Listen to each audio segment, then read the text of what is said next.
Hampir di sepanjang sejarah manusia, orang-orang percaya akan adanya dunia spiritual, di samping dunia yang kita kenal.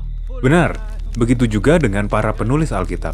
Ya, bagi mereka, dunia spiritual merupakan dunia yang berbeda dari dunia kita. Dan untuk menyoroti perbedaan ini, Alkitab menyebut tempat kediaman Allah sebagai langit atau surga. Karena langit benar-benar berbeda dari daratan. Langit berada jauh di angkasa, dan di atas sana ada benda-benda angkasa yang bersinar dan bergerak-gerak, yang nampak seperti bola gas yang menyala-nyala.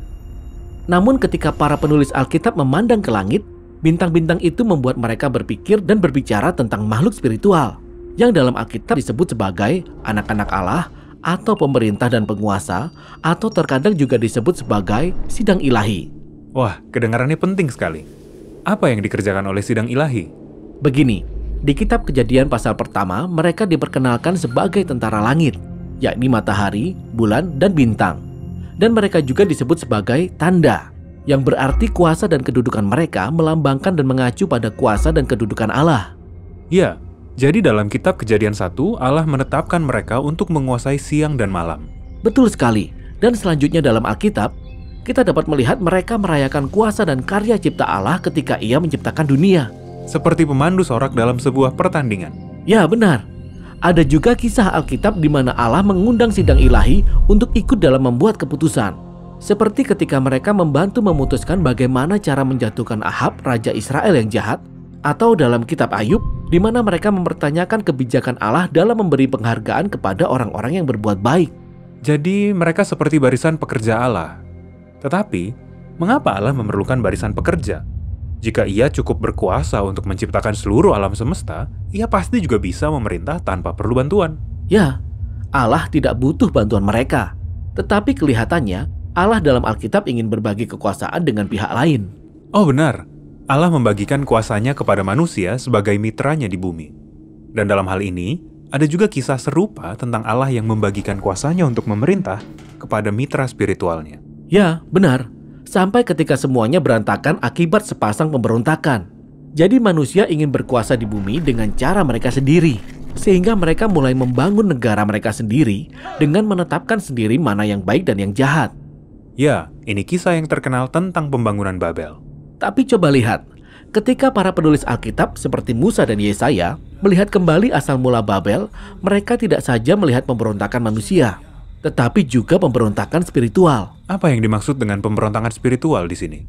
Begini, ada beberapa anggota sidang ilahi yang seperti manusia, mereka tidak mau lagi menjadi wakil dari otoritas Allah. Mereka ingin menjadi Allah, karena itu mereka memberontak. Jadi makhluk-makhluk ciptaan ini memperdaya manusia untuk menyembah kepada mereka dan bukannya kepada Sang Pencipta. Maka Alkitab menggambarkan Babel sebagai gabungan antara pemberontakan manusia dan spiritual. Dan Allah mencerai-beraikan orang-orang dari Babel ke berbagai bangsa. Dan dalam kitab Ulangan, Musa berkata bahwa pada saat itu, Allah juga mencerai-beraikan para pemberontak dari sidang ilahi bersama dengan orang-orang Babel itu. Jadi Allah telah melepaskan bangsa-bangsa ini kepada para penguasa spiritual. Ya, itulah sebabnya ketika para nabi dalam Alkitab melihat kerajaan yang kejam pada zamannya, mereka melihat segala kekacauan dan ketidakadilan dalam dua dimensi. Manusia yang memberontak menjadi jahat karena mereka menyembah kepada para pemberontak spiritual seperti berhala dan dewa uang, seks, dan kekuatan militer. Ya, ketika manusia menaruh kesetiaan mereka kepada kuasa-kuasa seperti ini, dunia menjadi seperti yang sekarang ini. Benar, dan contoh yang paling bagus tentang hal ini ada dalam kisah di kitab Keluaran. Ketika terjadi pembunuhan besar-besaran terhadap orang Israel oleh orang Mesir yang diilhami oleh Firaun dan dewa-dewa Mesir. Wah, seram sekali. Tetapi kisahnya belum berakhir di situ. Ketika Allah menyelamatkan orang-orang Israel dari Mesir dan dewa-dewanya, Ia memanggil mereka untuk menjadi mitra perjanjiannya dan memerintah atas dunia dengan cara yang berbeda. Dan mereka setuju, tetapi pada akhirnya mereka melanggar perjanjian tersebut.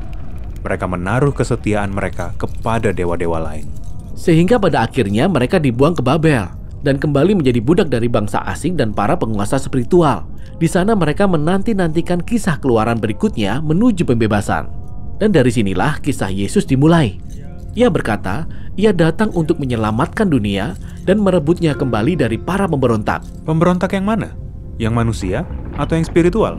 Tepat sekali. Bagi Yesus, semuanya berkaitan.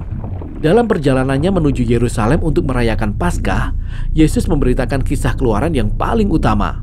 Ia datang untuk melawan dan mengalahkan semua kekuatan dan kekuasaan para pemberontak, dan ia melakukannya dengan mengorbankan nyawanya. Inilah yang dimaksud Rasul Paulus ketika ia berkata bahwa Yesus telah melucuti para pemerintah dan penguasa dan mengalahkan mereka dengan salib. Ya, Yesus mengutuk kejahatan kita dengan membiarkan para pemberontak melampiaskan segala kebencian dan kejahatan mereka kepadanya. Namun kemudian, ia mengalahkan kejahatan itu dengan kuasa kasih dan kebangkitannya.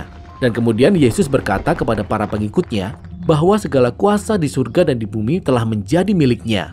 Ya, dialah manusia dan mitra Allah yang paling utama. Ini benar-benar kabar baik.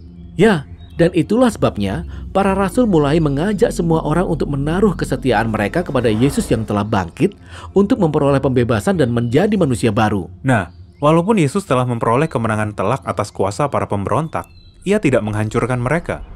Mereka masih ada di sekitar kita dan membuat masalah. Ya, bahkan mereka sendirilah yang menjadi masalah. Para rasul berkata bahwa musuh manusia yang sesungguhnya bukanlah sesama manusia, melainkan kuasa spiritual yang menggerakkan berhala-berhala dalam budaya kita yang menimbulkan kebencian, perpecahan, dan kekerasan. Oh, jadi di belakang seseorang yang sedang menyakiti orang lain, ada sidang ilahi yang sedang memberontak. Bagaimana cara kita menghadapi musuh yang seperti ini? Nah, Rasul Paulus berkata bahwa kita bisa melawan mereka dengan mengenakan sifat-sifat Yesus sebagai perlengkapan senjata, seperti iman, keadilan, dan damai sejahtera. Dan Rasul Paulus berkata bahwa satu-satunya senjata kita adalah firman Allah, yang merupakan kisah Alkitab tentang kabar baik bahwa Yesus telah mengalahkan semua pemberontak dengan kekuatan kasih dan hidupnya.